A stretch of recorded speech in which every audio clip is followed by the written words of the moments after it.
जो सोया हुआ झारखंड, जिसको हम लोग अधिकार के प्रति जागृत कर रहे हैं। सोया हुआ झारखंड मतलब नींद से नहीं, अधिकार की नींद से जो हम लोग जागृत कर रहे हैं, उसमें निरसा का एक अहम योगदान होगा। इसलिए निरसा, MPL है यहाँ, पंचेत डैम यहाँ, माइथन डैम यहाँ, DBC यहाँ, कुमार ढूबी, आसपास में बहुत सारे कोल ब्लॉक्स हैं यहाँ। तो यहाँ के लोगों को भी स्थानीयता का महत्व को जानना होगा, नहीं तो आने वाले दिनों में स्थानीयता को ख़त्म करते हुए, दरकिनार करते हुए गैर राज्यों के लोग यहाँ शासक के रूप में काबिज हो जाएंगे और यहाँ के लोगों को शोषित होना पड़ेगा।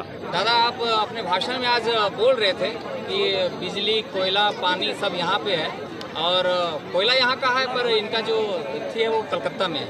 सही बात है। और बहुत दिनों से ये सवाल हम आपसे पूछना। बिल्कुल, DBC का भी हेडक्वार्टर कलकत्ता में है, जबकि DBC कहाँ है ना, दामोदर नदी में। दामोदर नदी कहाँ है ना, मुख्यतः धनबाद बोकारो में उसका DBC की परियोजना है। तो ये नाइंसाफ़ी है। कोयला की खदानें कहाँ है, धनबाद बोकारो में, चतरा, हजारीबाग, रामगढ़ में, और उसका हेडक्वार्टर अगर कलकत्ता रहेगा तो ये नाइंसाफ़ी है। तो ये नाइंसाफ़ी के विरुद्ध ही युद्ध है। ये युद्ध नाइंसाफ़ी के विरुद्ध है कि झारखंडियों के साथ सौतेला व्यवहार क्यों। दादा, यहाँ पे 200 गाँव भाषण बताएं कि 200 गाँव विस्थापित हुए हैं, तो क्या पंचायत डैम है उनके जो विस्थापित हुए हैं उन लोगों के लिए क्या आप कहना चाहेंगे? हाँ, मैंने तो कहा बुंदरी मंझियान, बाकायदा आप भी, चूँकि आप लोग मीडिया वाले हैं, एक बार मेरी जो बात कह रहा हूँ इसको स्पष्टीकरण कर लीजिएगा। द हिंदू नामक पेपर में 6 दिसंबर 1959 को माननीय प्रधानमंत्री, उस समय के तत्कालीन प्रधानमंत्री स्वर्गीय पंडित जवाहरलाल नेहरू के साथ बुधनी मंझियान, मात्र 2 ही लोग हैं फोटो में, पंडित नेहरू हैं और बुधनी मंझियान है। बुधनी मंझियान एक साधारण गरीब महिला, क्यों ना, उनका ज़मीन गया था इस योजना में, उनसे उद्घाटन करवाया गया।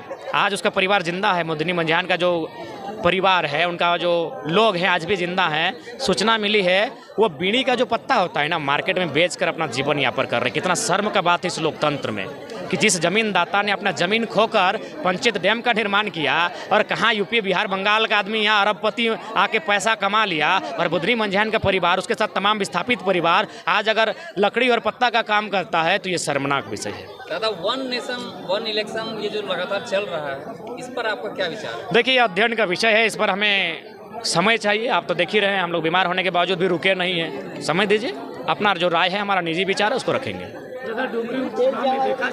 तो रिजल्ट आ चुका है और यशोदा देवी की बात सबसे ज़्यादा जो वोट आया वो नोटा में आया, तो क्या लगता है कि 2024 में जनता बदलाव चाहती है? हाँ, बिल्कुल जनता बदलाव चाहती है, क्योंकि ये दोनों माताओं के बीच का द्वंद्व था और सहानुभूति चुनाव बन चुका था। इसलिए लोगों ने अपना मत का प्रयोग किया, जिनको करीब खुद को पाया उसको मतदान किया।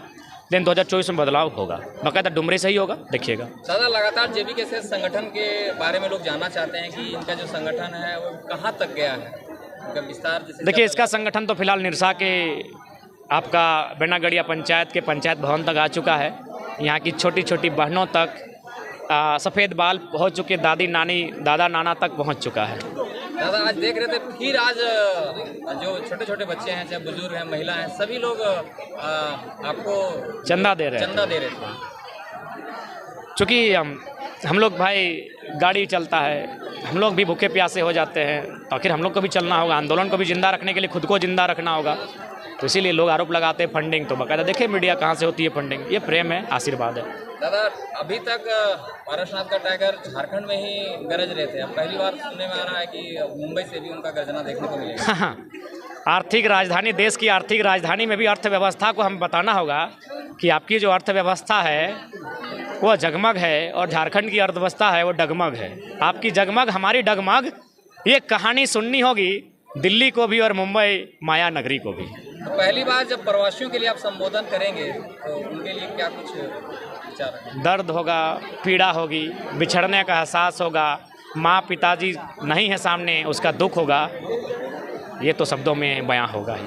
दादा, आप लगातार अस्वस्थ चल रहे हैं, तो कहाँ तक है कि सभा को आप बोल रहे थे कि नहीं थोड़ा सा कुछ? देखिए, एक सबसे पहला बात है, मेरे बारे में एक कहावत है कि जो शेड्यूल में चढ़ चुका है वो चढ़ चुका है। टाइगर मर सकता है, लेकिन वो जो चढ़ चुका है वो सभा होगा।